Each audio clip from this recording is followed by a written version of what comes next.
Another great episode for you all. We're going to break down the Oklahoma-Bama game here on the Sooner or Later Sports Show. Hog Media Production presented by Sleeper. Your host, Jay. We got our special guest, our guy, Ty Hayes from Around the Table Sports joining us. So thank y'all for pulling up here on the YouTube channel and listening wherever podcasts are downloaded and listen to. Please, while you're here, please wipe your feet and like, subscribe, rate, review, and give us both 5 stars. I think we deserve it. Just give us 5 anyway and gift it. So without further ado, Ty Hayes, Around the Table Sports. Ty, what's going on, man? Man, I'm excited to be here. It's been way too long. I still have your toothbrush in the back, so don't feel bad about that. But we're gonna get into it because this is an interesting game. And for those that watched me before I kind of went on my exodus, you'll know that me and some of the other Bama content creators, specifically Coach Al, Coach Sean, Coach Carl, Brinsky, Jantz, whenever we were asked at the end of last season, kind of a way too far look ahead, which team is like the team that stands out to you that you think is going to be a very tough game for Bama, I think it was universal. Every single one of us said Oklahoma. So excited to get into it. That's awesome. And to that point, it definitely makes sense that it would be instead of Oklahoma because there was such a small percentage chance that the team was going to fall apart like they did last year. Like that was an unthinkable year in college football for Oklahoma, as well as, just with all of that. It's just wild how all of that went down. And so, but no, like I said, I'm excited to be able to talk ball with you. It's been a bit, I guess we need to jump right into it, right? Let's dive into the most important thing of the day, man. It's Oklahoma going up against Alabama. It's last season, of course, was a very interesting game. I've had some people in my comment section. I don't think they're really Bama fans, but they claim to be. And there's like, fluke, this, that, and the other. No chance anything good's going to happen to Oklahoma going forward. I'm just like, okay, I don't get it. But this season, Bama has been balling out. They look good. They have been playing, like I said, really good ball overall. So, Ty, let's talk about it, man. What's your feelings on Bama? Let's start on the offensive side of the ball first. Yeah, I think, and we're going to get into some of the talk last year as well. But anybody who says, oh, well, Oklahoma has no chance in this game, listen, I'm as diehard Alabama as they come. I have more books on Saban than I know what to do with, right? Like I have all the Bama merch back here. Oklahoma presents difficulties. And I understand where Oklahoma is ranked defensively, like in all these categories. And I'm not saying, hey, don't look at the ranking because they've absolutely earned those rankings. But to me, because Jay, you know this, I love fighting. Right? Yes. Like boxing, UFC. That's, if I'm not watching college football, I'm watching that. Styles make fights. Yes. I'll wait for you to say that. The style of OU's defense, even if they weren't ranked number 1, just the style of what they do, how they do it, is a tough cookie to crack. I think y'all are able to get pressure without blitzing at like a 10% rate, which is like the highest in college football. Right now. So that's kind of insane. And for Alabama, the offense, it's really interesting, Jay, because Alabama's offense is kind of stalled at portions of the game, right? They open up and they're typically really good on their first or second drive. Then it's like this stall. And then if you give Bama the ball with 2 minutes left before half, they're going to score. Like they're unbelievable in those situations. But it's the stalling that's kind of crazy to me. And I talked about this on Bleacher Report, and I'm interested in hearing your take on this. Usually when you have these stalls, you're more looking at a boom or bust offense, right? Like someone who's relying on the explosives through the air, the explosives through the run. Bama's offense is methodical. Yeah. They just march down the field. And so to me, it's kind of interesting to see how the offense will stall and then 3 and out being a methodical offense. And I think that the inability to run is something that has reared its ugly head. Now, Alabama does run the football. They use the passing game as an extension of the run in some of the designs, but that to me has been a real issue for Alabama this year, and something that I'm really excited to see how Brent Venables addresses. Yeah, and as you say that, that is the one thing I did notice about Alabama is there is a lot of the methodical gameplay of driving down the field and doing all of that without a real run game, a run game that we're so used to from the Nick Saban era, which, truth be told, this isn't the biggest thing that you would normally see from a Kalen DeBoer ran offense. I went back and I was looking at that Washington season, and this team reminds me a lot of that. A quarterback that throws darts, very efficient, doesn't turn the ball over, stays in the system, and does a really good job of putting the ball in places for his playmakers to go make plays. Like this, the way Penix played really makes me see the similarities with Ty Simpson. And I say that specifically because Penix couldn't run anymore. Them knees were done. They were cooked by the time he ended up in Washington, right? From the Indiana, he had no knees. His knees was not it. And so he would get back there, run the boom, boom, boom, go through progressions, and he would hit a dynamic receiver here, a dynamic receiver there. And so that doesn't take from Penix because he had to get the ball to them. And that's what I see with Ty, is that Ty Simpson steps back, he goes through his progressions, he knows how to move in the pocket. And that's something that you haven't seen much from a lot of the quarterbacks as of late. Like, we talk about Garrett Nussmeier starting the season. The one big thing about him is that, you thought that he was going to be, one of the top quarterbacks in the country. He's expecting Heisman and blah, blah, blah. But the biggest issue you ran into with him was what? Moving in the pocket was a struggle.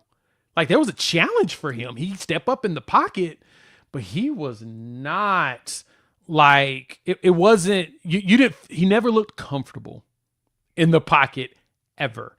And to me, Ty Simpson's the opposite. Now, granted, y'all have that very nice Secret Service offensive line set up there, right? Caden Proctor over there is a ginormous human being. The entire offensive line plays well together, but I think for me, and I'm going to get on Oklahoma's defense in a minute, but sticking to Alabama's offense is I just don't understand how the run game can't get going with this line. Is the line too big? Are they very heavy footed?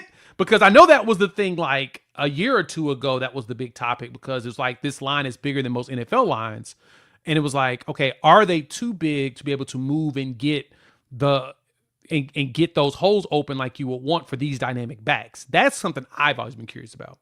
Well, it's funny because Brooks Austin, he did a breakdown today and he was kind of talking about this. Yeah, but I actually talked about this very same thing on Saturday on Bleacher Report. And one of the things I was saying is, because there were a lot of Alabama fans who were happy about the win, but they were like, okay, Bama's offensive line coach, Coach Cap, he's got to go. And I was like, guys, here's the problem.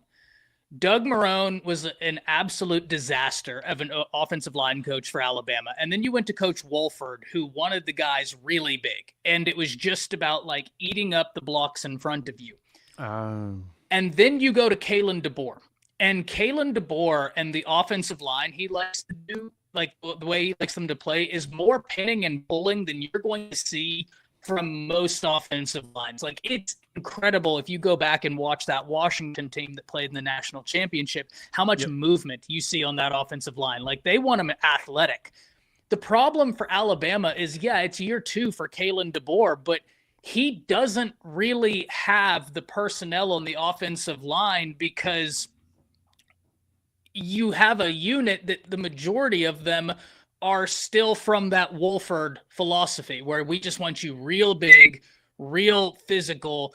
So you have, it's literally as far on the other end of the spectrum as you can get, right? In terms of what Wolford wanted them to do as compared to what Coach Cap and Coach DeBoer wants you to do. And so that's why whenever you look, Brailsford, the center, he's usually in space so much because he's the guy who came from that system. So I think that's a big part of it. I also think that Alabama's running backs right now aren't really hitting the hole with confidence. I love Jam Miller. I think Jam Miller's an unbelievable player, but he has a tendency to like to go outside. Yeah. right? Bama doesn't have that back right now that really, maybe Daniel Hill, like I like what I've seen out of him, but we just haven't seen enough of him Yeah. that I can say like Bama has that certified back that will just attack the line like we've seen in the past. Yeah, it feels like you kind of missed the Justice Haynes, right? Like that was a guy that probably would have begun to built that confidence or make that running back room look stronger as he's over there doing big things for Michigan right now. So I totally see exactly what you mean. It's one of those you're like, yeah, hitting the hole with confidence is critical. That's not something you truly. I guess the best way of saying it is I'm very surprised that that's not what we're getting out of Alabama. Like I'm so used to so many dynamic running backs being there that do that. It's this. I mean, it's just with the DeBoer system. He's gonna have to figure it out. He's gonna have to figure out how to make it happen because last year was Jalen Milroe mainly was the running back. Yeah. That this year it's you're trying to get it with Jam and everybody else, and there's potential. It's just like you said, the line has to kind of adjust to that. And so speaking of that, that leads you right into really when it comes to Oklahoma and the way that this defense has been built by Brent Venables, right? Like the thing that the promise of Brent Venables coming to Oklahoma was you're going to have a stout defense. It's going to be tough, and they're going to, really do a really good job of, the run. They're going to get a lot of pressure. The defensive line's going to be really tough to handle. Front seven's going to be crazy. And you're starting to get that. I think that's the thing that makes me the happiest about Oklahoma is when you see the numbers, like you said, the raw numbers give Oklahoma a lot of love because truth be told, they should. It's amazing that he was able to make this turnaround. It took him going to his fourth season to do it, which typically does take that long for a defense, unless you've already got the horses. But he did a major turnaround. He didn't bring players with him, so he started from scratch and broke back to the studs. But it's going to be interesting for me. The biggest thing is seeing how Oklahoma handles Ty Simpson in the pass game, because I can 100% see. I can see Alabama going with a similar strategy as Texas, focusing on they're going to give you underneaths, take advantage of it, but Ty Simpson can definitely hit the deep ball. So it's going to be very fascinating to see where that strategy comes in and stopping BV. What have you seen with BV? What's been your thoughts and assessment of them so far? Yeah, BV is a fascinating defensive play caller to me, and part of the reason why, for the Oklahoma fans that do recognize me, like I was always really excited about the Brent Venables hire, and I've always been really BV guy. Excited about Oklahoma's future with Brent Venables and some of the pieces he brought along. It's because Venables is very aggressive, but right now he doesn't have to be as aggressive.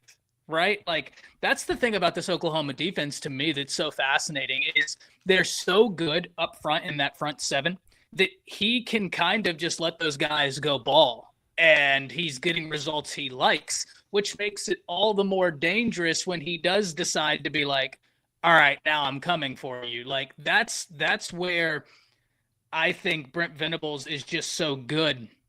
And part of the reason this matchup is so interesting to me is because Alabama hasn't been able to run the ball. They're going to have to rely on Ty Simpson a lot.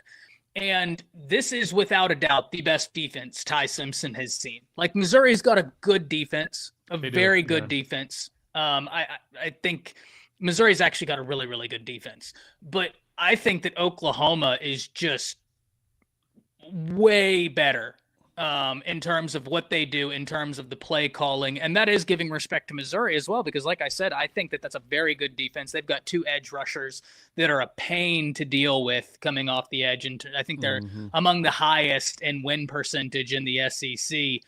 But it's the way everything functions for Oklahoma's defense, particularly in that front seven. And anybody listening, don't think I keep saying front seven and I'm like subtly throwing shade at the secondary. I'm not.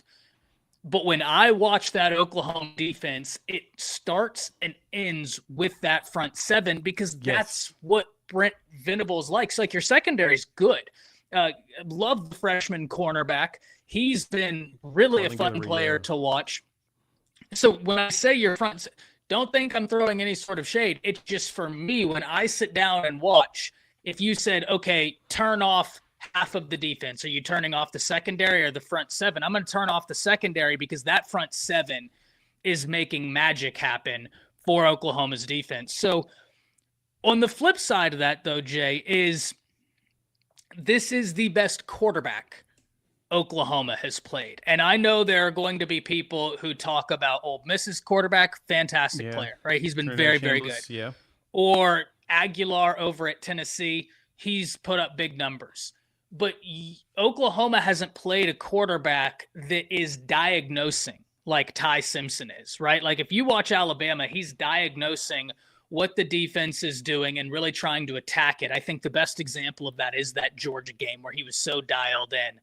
Oklahoma hasn't played a quarterback that has that ability, but Bama hasn't played a defense that has the ability that Oklahoma does. And that's going to make for just an absolute gold matchup for all of us, the fans. This is why OU and Texas came to the SEC, and this is why I loved the move when they came to the SEC, is matchups like this. The fans win. Like, we win. Oh, 100%. You get to have two teams that, and which is funny, you get, different styles here that you honestly wouldn't have expected.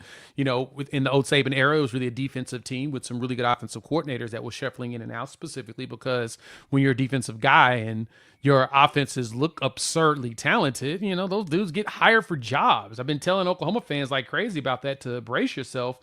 There's a chance that you could lose, Ben Arbuckle at some point in the next few years, because if he turns that offense around, somebody's going to hire him. Gone. They're not done. They're not dumb. They're going to be like, oh, yeah, he knows what he's doing. We need that. Give me that. I'll take that. Give me that guy. And so that is kind of the expectation for Oklahoma in the future. But, yeah, it's like the conflicting styles is what's going to be super fascinating here, is being able to see how Ty Simpson, because I agree with you. I think that as a passer, I do believe that Ty Simpson is the best one that we're going to see this year. And for Oklahoma, it's just gotten better and better every single time we've gone forward against an opponent, from, Trinidad Chambliss, who was really good. Then you got a guy in Joey Aguilar who puts up yards, and the receiver room is absurd. And so he's just chunking it and making it happen. And then now we're going up against Ty Simpson, who just he's a surgeon when it comes to his pass game. That's been what I've noticed about his game, is that, this dude's just going to just surgically destroy you.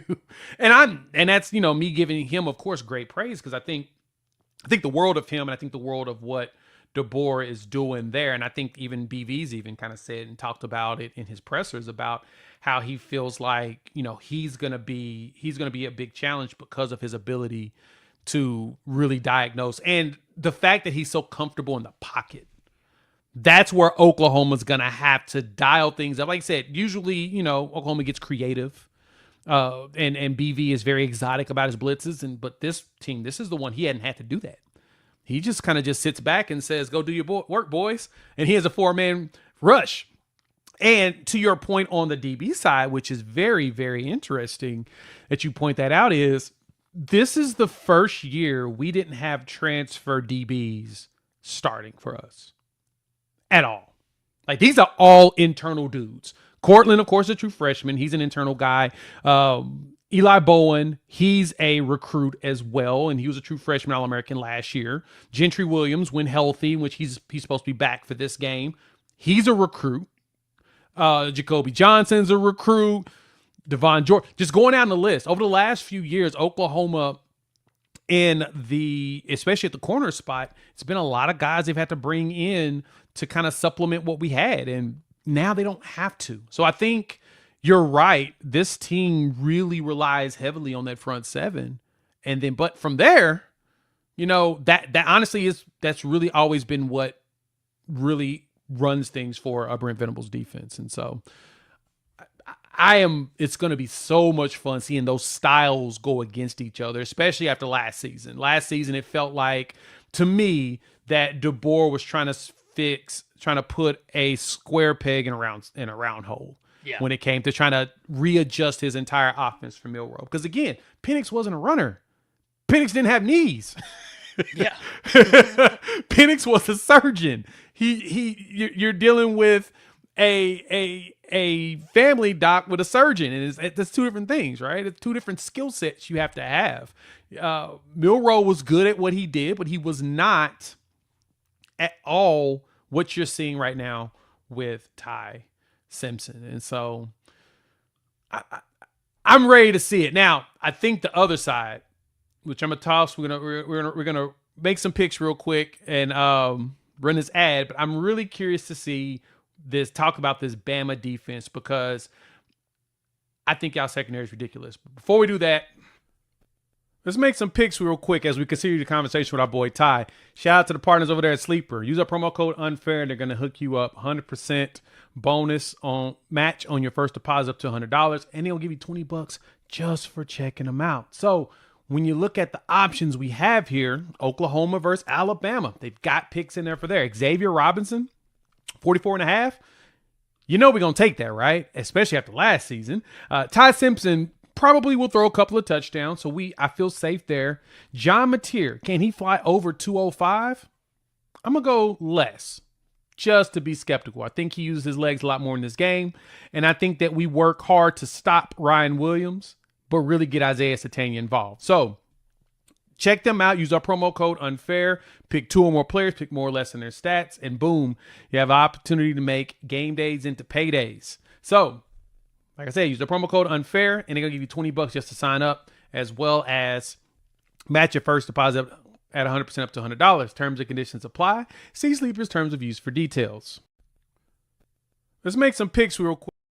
Thank y'all for pulling up. Hit the like button if you're new to the channel. Subscribe, rate, review, give us 5 stars. Ty from Around the Table Sports has joined us. Man, it's been a bit, so now I got to talk the opposite side of the ball. And we'll do college football playoff stuff in just a minute. They actually just released the next top 25, so we'll jump into that in a moment. But let's talk about this Alabama defense, Oklahoma offense. Now, I know you've got questions about us or whatnot, but I want to talk about y'all's defense first.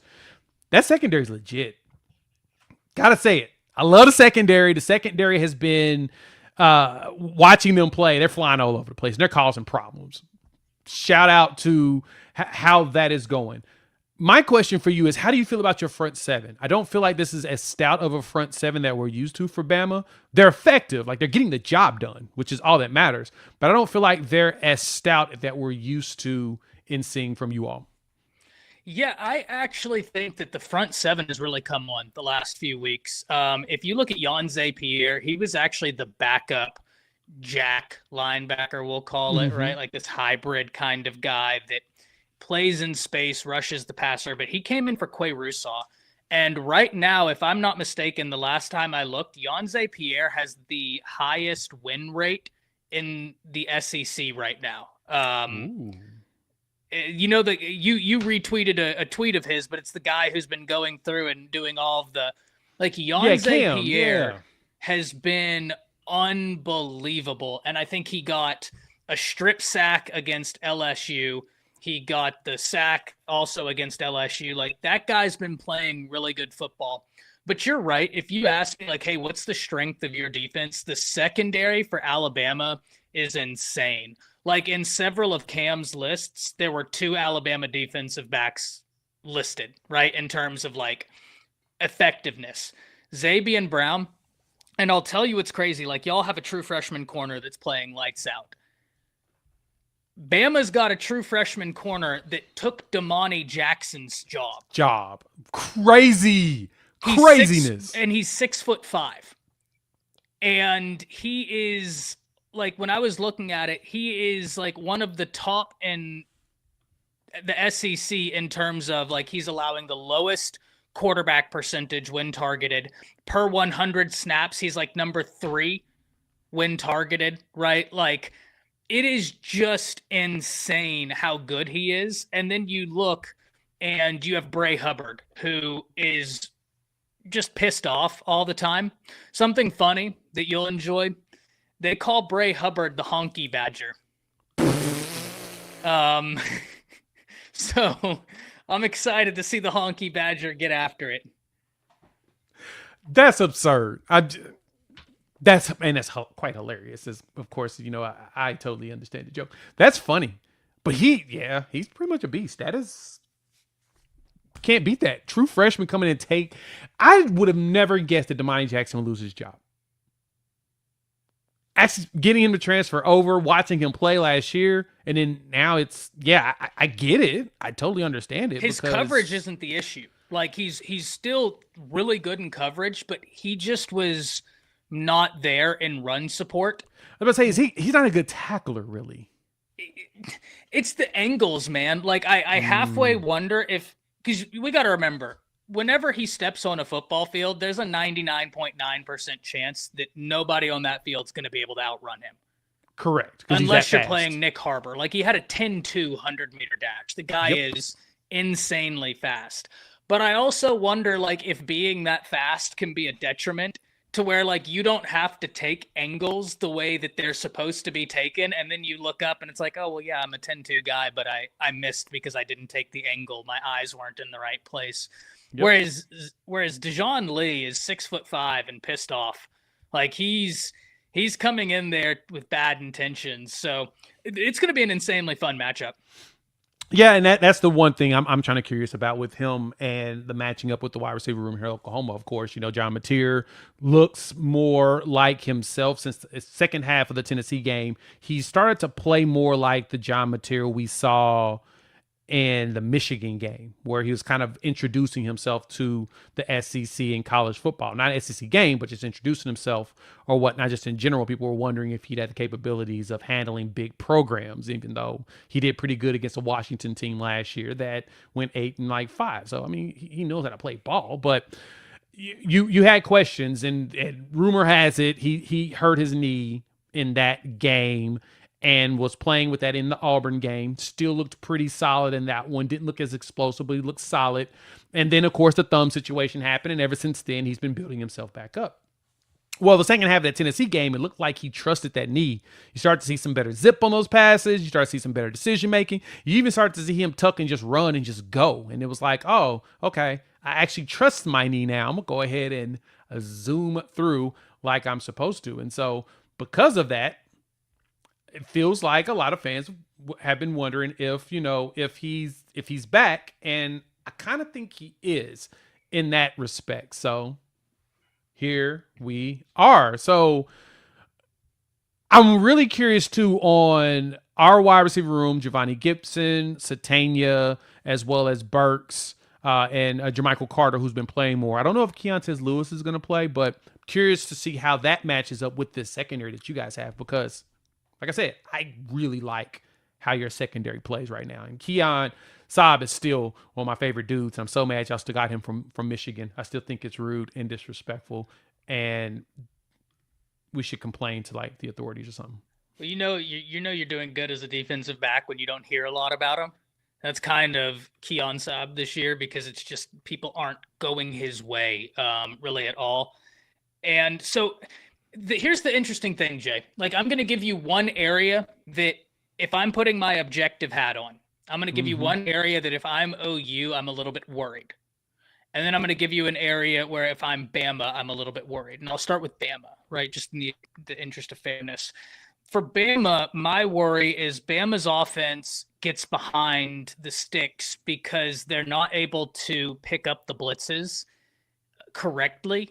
And you risk being in second and long, third and long all game. You can't really run the ball. And so BV, because that front seven is so good, his whole ideology becomes, all right, well, we're just going to go like after your quarterback, and whatever you try and do running the ball, I'm just going to rely on my guys to make a play. But I'm really just going to go, everything in stopping the pass.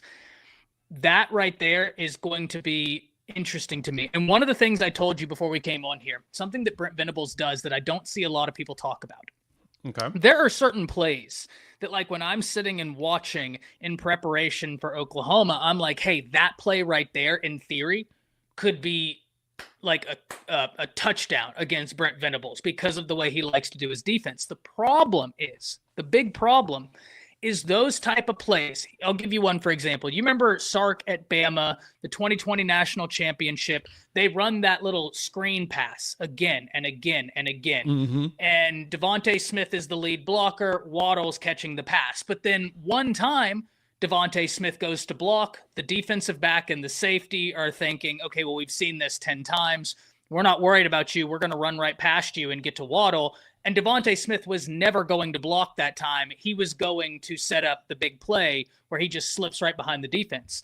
You get to that by foundational play calling. And though I think that's a play that like would take advantage of Oklahoma being so fast, right? Because Bama's going to have to counterpunch this Oklahoma defense because y'all play so fast, so aggressive. The problem, Jay, for Bama's offense is the foundational play calling. Brent Venables is amazing at disrupting your foundational play calling, taking away those plays that you really put the roof on the house. He blows up the structure of the house. So it's like, how are you going to put the roof on the house if you don't have the foundation under it? That's what makes him such a fun mind to watch. Like that's one of the things before we began, I was like, I don't see a lot of people talking about that in particular with Venables, but to me, that's really what separates him, is that he is so good at taking out your foundational stuff, not allowing you to get to that. Now, flipping the script, if I'm Oklahoma, what worries me? Mateer is turnover prone. Oh, yeah, 100%. And Bama is like unbelievable at taking the ball away. Yep. And Oklahoma's offense, while getting better, and I do believe y'all are a ticking time bomb, Jay. And what I mean is Oklahoma's offense hasn't been as good as so many people expected, but it's understandable with the injuries to Mateer. It's still, the foundation is still there that I'm just waiting for that game where it just comes together and really looks good. And so that's why I say they're a ticking time bomb. And it could be this game. It could be any game. I don't know. But if they're not going to come together fully, if you turn the ball over once or twice in inadvantageous positions, and then you allow Ty Simpson and them to work like you turn it over in your area, that's tough. So those are the two areas that really concern me for both teams. Is Alabama going to be able to stay ahead of the sticks and be able to function enough to win this game without the run game? And is Oklahoma and Mateer going to be able to have their offense be proficient without turning the ball over? No, that's a very good point on the. So I've said this before the season started, and I warned Sooner Nation, those that have watched on my channel over at Unfair Sports and the Sooner or Later Sports podcast with me and Coop. I've told them all, Mateer's going to turn the ball over. That's just his style. He's a gunslinger. He gets it out there. He is going to turn the ball over. The only thing good about the only thing that helps is we've done well of preventing that from being detrimental so far this year. Yeah, y'all have. Now, we force a field goal or because the defense, we can lean on it. This is the year you really can lean on your defense and you'll probably be okay. But not if you keep doing it over and over. The Texas game is a great example. Not one, you could tell Mateer wasn't very healthy because he wasn't even seeing wide open dudes, but you turn the ball over 3 times in silly situations. It more so hurts you because it takes away your opportunity to get the points. You're right there, get the field goal, something you could do it, and you just screw yourself over in that capacity. So, but no, you're 100% right. This Bama team is really good at making turnovers, right? And seeing the pick 6 that went back against Tennessee was a great example of, oh, we're just watching, we're waiting for you to do the thing that we know you're going to do. And luckily for Mateer, what's going to make it tough for Bama to quote unquote create their own turnovers is that he's really hard to read in that capacity. But he does a really good job of throwing the ball off his receiver's bodies, hands, or in a spot that he thought his receiver was going to be and he wasn't there. And there's a DB waiting for it. So it's not going to be the interceptions of, oh, we're going to jump this route and get it. It's going to be oh, shoot, it's in the air, get it. Boom, boom, interception. And it's very helpful because we know that your DBs are good at the heads up stuff. Now, for me, what I think the most critical component of this game is going to be this. We got to run down our throat. Period. If we don't figure out the run game again, because last year we were able to figure it out. That's what I'm curious about Kane's defense on this and Womack's defense on this. How is he going to defend the run? Because that seems to have been a struggle for him, period, in most cases, if you got a good physical run game. Well, so this is the thing. Yes and no. Bama's defense is interesting because, like, I want to get the stats right, so I'm pulling up this Missouri game, right? Because Missouri's so good at running the football. Bama gives up like one explosive run per game. Sounds like Oklahoma. Outside of that, it's just like nothing, right? They do a really good job, like Vanderbilt. They gave up 2 really explosive runs, and I think Vanderbilt had like 139 rushing yards. 101 of them came off of 2 runs in the first quarter. Everything else was, was shut down. So it's one of those things where, and I hate that they allow this, because at the end of the day, like, the stats are the stats, right? Like, you still gave up those many yards. But it takes Bama's rush defense getting punched in the mouth, and then they're like, okay, fair. Wake up. I told you before the show that, having gone back so many times and watched Alabama versus OU last year, it's one of the most perplexing games I've ever seen in terms of the theory of what went on. Not so much with Alabama's offense against Oklahoma's defense. Oklahoma's defense was really good. I understand they were like, hey, Milroe is really good at going north and south throwing the football, but in order to do that, we need to soften them up. We're going to go east and west. You and I have famously texted back and forth that Brent Venables wants you to go east and west. So that's why I was like, hey, theoretically, yes, I get it, but not against Venables. That's not This is the team you do that on. Yeah, that's not what he. The thing that was so perplexing about Alabama's defense last year is Oklahoma had shown zero ability to throw the football. None. Yeah. And Alabama was in a 3-down lineman front against a quarterback that was running the football really well, and then a big running back. And they were 3-man fronts. And I was sitting there for the majority of the game going, why are we in pass prevent and they can't throw the ball? Load the line of scrimmage, go man, and like, if they win, they win, but beat them. Like, don't allow this to happen. I don't think they're going to make that same mistake. That's not to say that Oklahoma will have no success running the football. I think a lot of those running backs, I think once again, it's kind of one of those things where it just hasn't all come together, but the talent is there. So I'm not sitting here saying, oh, Bama, because of last year, they're going to completely stifle the run. But I don't think they're going to make the same schematic mistake that they made last year, where they're just like, hey, let's play a 3-3-5 for the majority of this and see what happens just for the hell of it. Like, I don't think that's going to be it would actually, Jay, this is what I told you in the green room. It would make a bit more sense to do that against this Oklahoma team than last year's Oklahoma team. So I pray to God they don't do it either way, because I still think you've got running backs that would just love the opportunity to go against that light box. Yeah, no, that's 100% true. And to your point too, as well as, and to your point of that, it's the this is the team that makes the most sense to do that, especially because this team is built to be more of a passing offense with a lot of fun, a lot of run components. But I think coming into this game, their goal is to get even more towards a run offense that has pass components. I'm really curious to see if we can get going on both, because Material's going to run the ball in this game, period. Like, he's going to be like Diego Pavia. He's going to be like, Bo Pribula. Because if I'm correct, Bo got hurt in the game against you all, didn't he? He played. Is this the game he got hurt? He played, right? He played the whole game against Bama. Okay, that's what I thought. This is not the game he got hurt. I was trying to remember, was it Bama this game had or the Mizzou next full one? strength.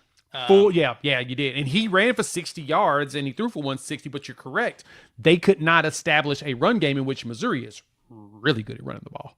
That is literally their best thing that they can do. But you, like you said, it's similar to what Oklahoma, and one of our biggest challenges have been is we always give up that one really big play. We've given up 100 yards rushing to Justin Haynes this season. He's a dude that ran for 100 yards on us. That's it. And that was because he had a 75-yard touchdown run for Michigan. And if you look at Justice Haynes, like he's having a great year.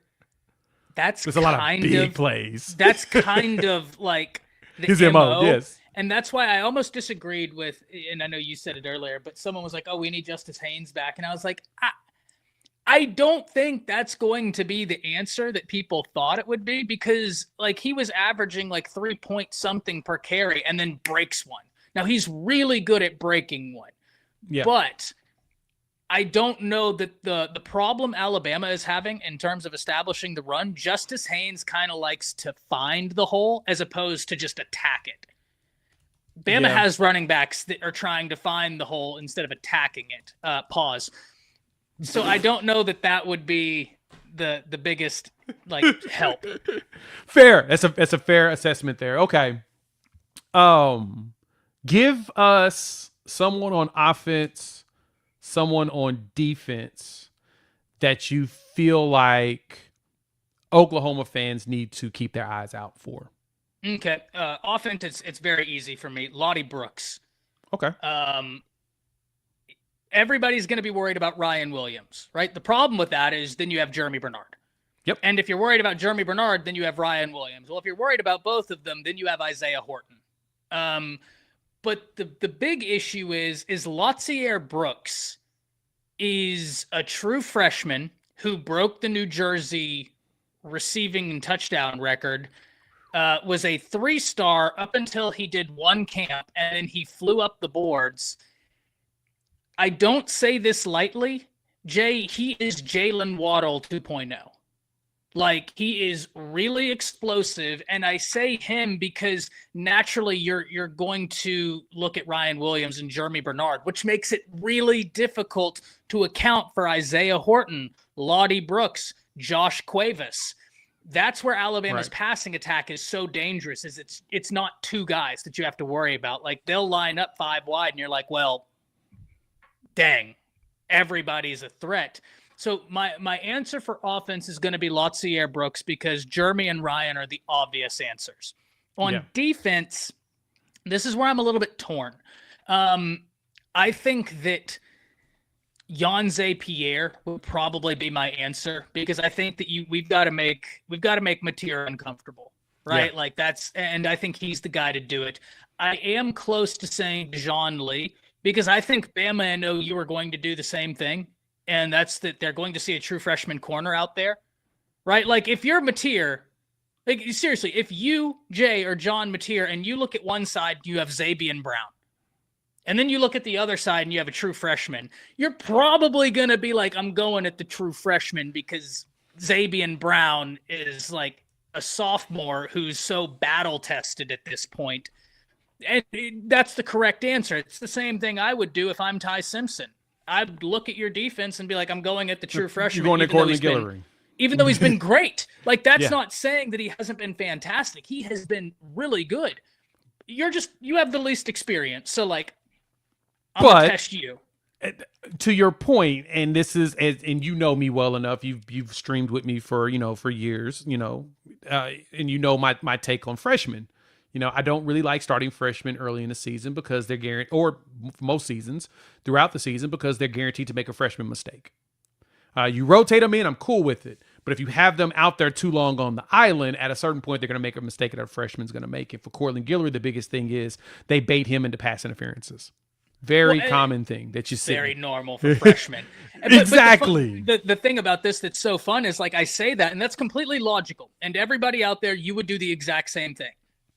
But as an Oklahoma fan, internally, you're like, yeah, no, throw it at Courtland. As a Bama fan, I'm like, no, go ahead. Test the 6'5" cornerback. Throw it at Dejoun Lee, please. So that's what makes this so fun. Yes, it is. It's the 6'5" corner, though, is the part that's just kicking my tail. Jeez Louise, the kid's a freaking giant out there or whatnot. And he's got a pick this season or whatnot. Courtland, if I'm correct, does not have one yet. But yeah, you want to keep testing and testing that. Now, the good thing for us, we'll get Gentry back. Gentry Williams is back. His biggest problem has been his shoulder. Healthy. He's so good. His shoulder was kind of bothering because he's fallen on it so much, but he also likes to hit people really hard. So you'll get Gentry back, so you'll have a veteran presence to help with chasing all these elite wide receivers, and so I'm very intrigued on that. On the Oklahoma side, two people to keep an eye out on that I'm really curious to see how they're going to play in this game is one, true freshman right tackle Ryan Fogier. We know Fasusi is already locked up to the left side. He's been playing really good ball, and you can see Mateer trust him. I'm curious to see what the true freshman and Ryan Fogier looks like in his third start out there at right tackle. He's been playing some good ball. He's been doing really good in the run game. Him and Eddie Pierre-Louis has done a great job helping get extra push and nastiness in the run. I'm really ready to see what he's going to look like. He's probably one of the under-the-radar players to look out for. Him and wide receiver Jermichael Carter, who's been playing in a little bit for Giovanni Gibson. They've been mixing him up as Giovanni's still working back from that broken leg that he had over in spring ball. So offensively, you got some fun stuff. Defense, though. Defense is going to be fascinating. This, to me, feels like the game that you'll see you're really going to get a lot more of the Owen Heineke effect. The former walk-on, played lacrosse, I think at Ohio State, came here. Now he's playing linebacker. And last week he was player of the week. He's the one that forced the fumble on Joey Aguilar on the blitz that led to R. Mason Thomas running that back for a touchdown. He's one of them dudes that I think is going to be fun to see how he acclimates to the fast movement of this offense. Because that's what I think is going to happen. It's going to be Ty Simpson throwing darts all game long. We're not going to be able to stop him from throwing for a bunch of yards. Well, we're not going to stop him from completing passes. We just got to try our hardest to stop him from getting a whole bunch of yards. Make sure you get the stop at the 8-yard gain instead of the first down, right? And do a whole bunch of those all game long to make it tough. And I know that there's been some people, actually, some Bama fans posted in the comments the struggles in the team for the second half in moving the ball. And it feels more like it's time control. You're leading, continue to do what you need to do to win the game, get her done, not putting yourself in situations that's detrimental. But I'm intrigued to see what you all look like, I guess you could say, as we get to the second half of that game. It feels like when Oklahoma shows up more too, similar to Bama. So it's gonna be interesting. Okay, I want to get your thoughts on the college football playoffs real quick. Thank y'all for pulling up. Hit the like button if you're new to the channel. Subscribe, rate, review. Give us both 5 stars. We just had the bracket come out. Add Ty back in here. Boom, boom, boom. This is what this bracket looks like. It's wrong. Top 25. Yeah. How do you feel about this so far, Ty? It's wrong. Really? It's wrong in 2 areas. Where's your quorums at? Well, first and foremost, I'll give you the non-SEC homer take, which, hey, one thing that I really love, and Jay, you'll remember this because you agreed with me, but a lot of Texas and Oklahoma fans didn't. Whenever Texas and Oklahoma were moving to the SEC, and I was like, hey, this league is like different. And people were like, no, it's not.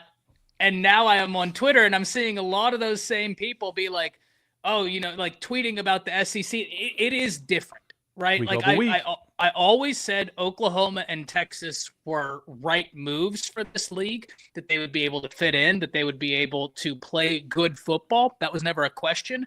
But I was like, hey, it is different. And one of the things you see is you have more big-time marquee games by the middle of October than you had all year in the Big 12. Exactly. We had one. It was always Red River. That's basically it.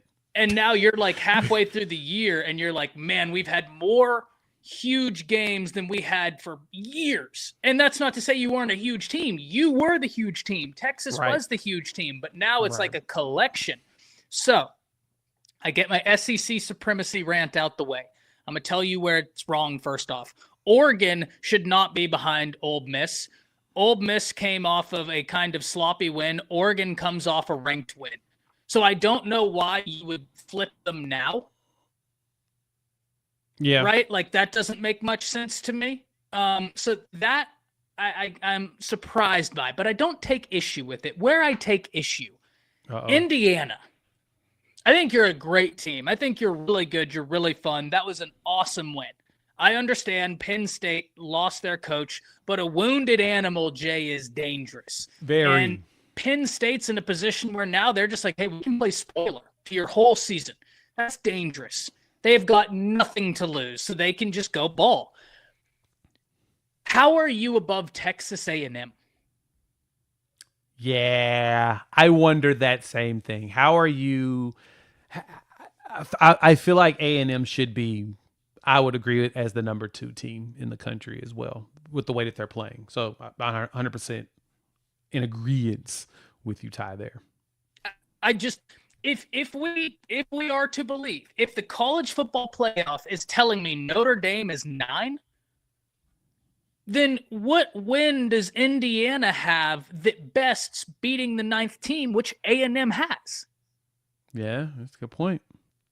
I like that in and of itself. If we're valuing Notre Dame so much, then why aren't we valuing their loss for Texas A&M, which is their win? I don't know. That's the one thing that, and when I see this, you put Indiana at 3, I don't say a peep, but A&M should be number 2.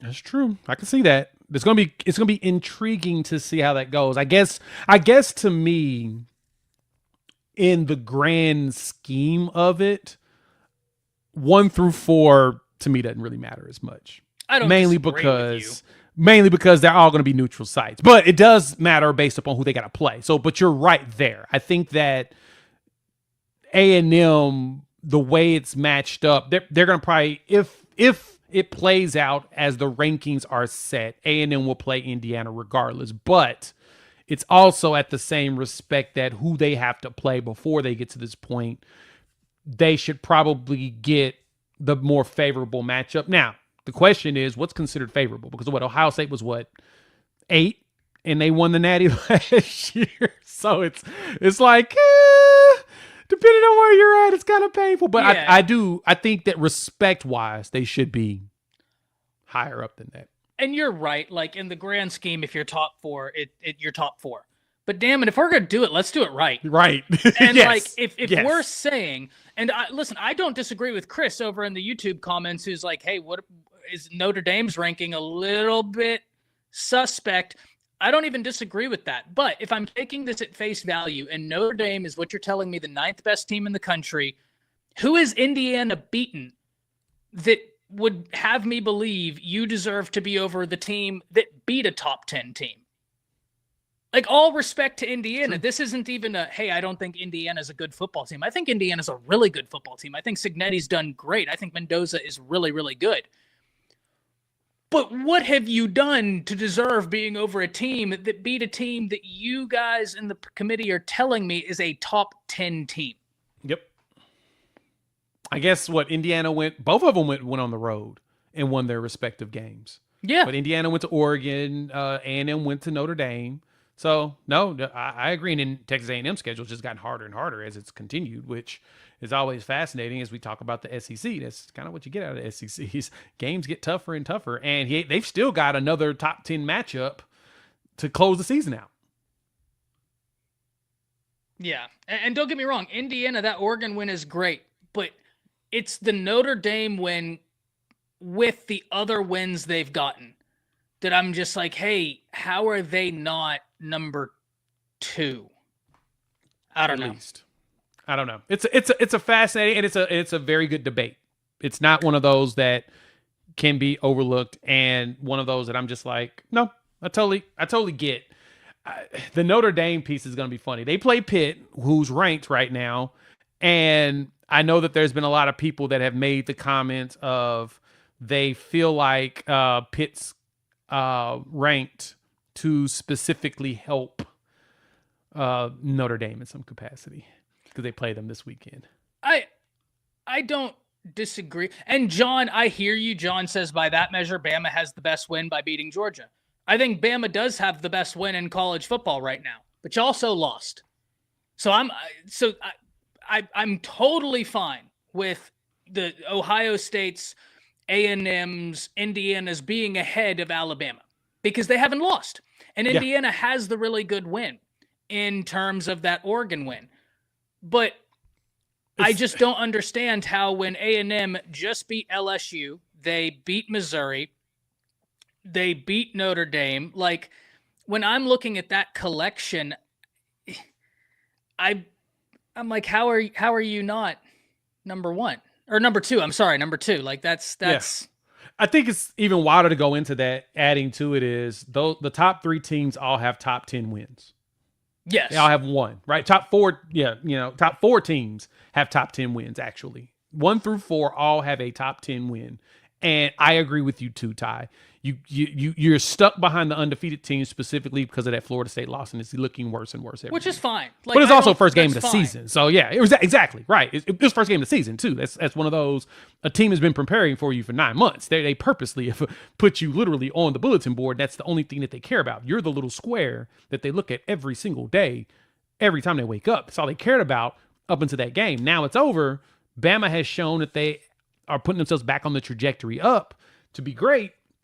And Florida State just, forgot that they're supposed to continue to play football after the Alabama game. They thought they had one game this year. They only had one game. Damn it, they won that one game. They won. Damn it, they got it. They got it. Okay, so it's early in the week. I know. Guy, give me a score prediction. 21-17. Wow. I'm going to go Bama 21-17. Okay. Just because I think that they're going to want this as a revenge game, and I'm 100%. Banking on the fact that they get a timely turnover and are able to do something with it. I think that even maybe a score off a turnover is possible for Alabama, right? That's kind of what I'm looking at. I don't think Alabama's offense is just going to blow out this Oklahoma defense by any. I think it's going to be a low-scoring game, 21-17. Love that. So I am in that realm. I'm thinking 23-21. 23-21. And I'm not gonna lie, I've been teetering. It's been either Bama wins by a game-winning field goal to take the lead and close it out. Oh, Christ, Oklahoma does it the opposite direction. But hey, kicker is not y'all's field goal kicker. Fair. So I'm probably going to go ahead and take the Tate Sendale field goal to win the game on the final possession because it's going to be a great game in Tuscaloosa. I think both teams are going to bring their A games. It's going to be it's going to be a la that Georgia game for you all too. For us, it's going to be just an overall challenge. It's going to be tough. I just hope we don't have a true freshman drop a wide open touchdown to make us lose the game. That will probably help us, if anything. If a dude's wide open streaking down the middle, you got to catch that bad boy to get it. But no, I think it's going to be more of a defensive battle than people who are prepared for. I think it's going to be some work. And so, yeah, it's going to be a good time. Ty Hayes, Around the Table Sports, man. Please check him out on Bleacher Report. He still does Bleacher Report stuff on the weekends. We're going to get him back into the YouTube thing, especially once he finishes up, doing his career stuff, because there's a bunch of y'all still making content. But Ty, man, it's been awesome talking ball with you once again, dog. Yeah, man. Appreciate you having me on. All right. Make sure thank y'all pull up, hit the like button. If you're new to the channel, subscribe, rate, review, give us all 5 stars, and we will see each and every single one of y'all. I don't know.